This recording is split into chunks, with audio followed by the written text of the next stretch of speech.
Rahama, and I am coming to you today from our pop-up location in Washington, D.C. in DuPont Circle, where we're featuring women and minority-owned brands, including Shaylene's brand. So today, I want to talk about getting out of your own way. Okay, this topic is so important to me because I think a lot of people have phenomenal ideas and they spend so much time thinking about that idea, fantasizing about that idea, but then never really doing anything to bring that idea to life. So if you are one of those people where you can like think about so many great ideas, but you really haven't taken the action to bring that idea to life, I'm talking to you. Yes, you right now. I want you to get out of your own way. And when I say getting out of your own way, it honestly is getting out of your own head. You can come up with a list of reasons why your idea won't be successful, even if you're super passionate about it. And what I want to encourage you to do is believe in yourself enough to give your idea a try. You have nothing to lose.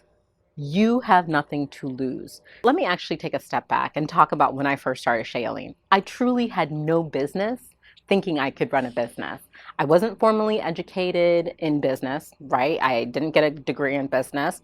I knew nothing about supply chain, marketing, branding, how to create a beauty care product. Really, I was starting from zero. If you looked at where I was in my early 20s with no money, no real strong network, how could I have had the audacity to believe that I could create a global beauty brand, right? But why did I?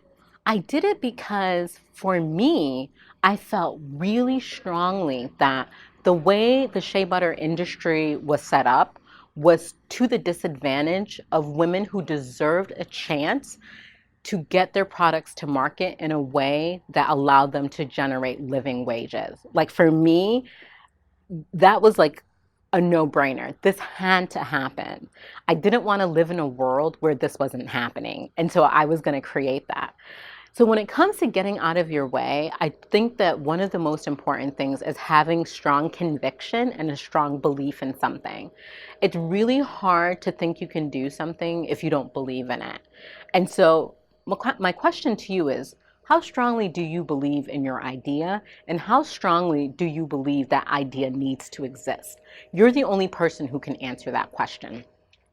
The other thing is, because I was in my early 20s, so many people were like, oh, she's so cute, this little girl trying to do something.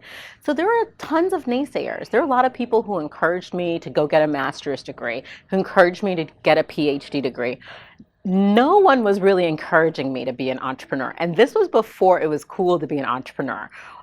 This was before co-working spaces. This was before, companies like Airbnb and Uber being built, by young people who are making tons of money. It was all before that. And so most people just thought I had this like very idealistic idea and it wasn't going to go anywhere. And so I wasn't really encouraged to choose this journey. And that's the thing. If you're waiting for someone to give you permission and encourage you before you'll start your idea, you might be waiting decades. You might be waiting an entire lifetime. You can't wait for permission. You have to give yourself permission to believe in yourself enough to pursue your idea. And what does that mean and how does that look like? Well, for me, it meant trying. It meant spending a lot of time researching. It meant becoming an expert in the sector that I wanted to work in. It meant understanding what I was trying to bring to market and trying to bring into the world. And so all of that is free. All you're spending is your time. So in the early stages, if you have access to Google, access to a computer, the ability to research, you can start your idea.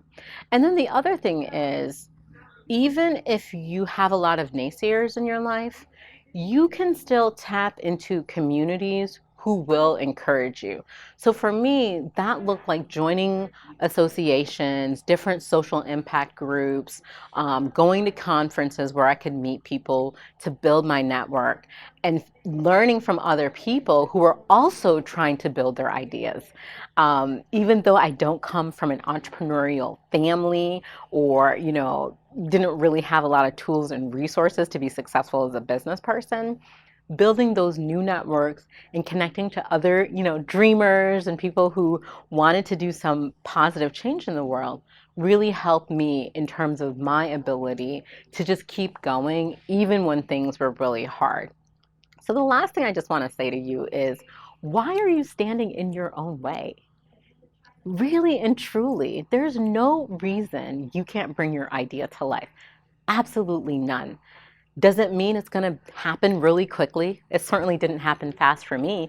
I've been doing this for over 15 years. Does it mean that you're going to get all the support and resources to help you get your idea off the ground? No, you're probably going to really struggle. I mean, I struggled. But if you are committed, if you're willing to take that first step, and if you're willing to keep going and not give up on yourself, because you should never give up on yourself, you can bring your idea to life. If you like this video, definitely subscribe to my channel for more business tips.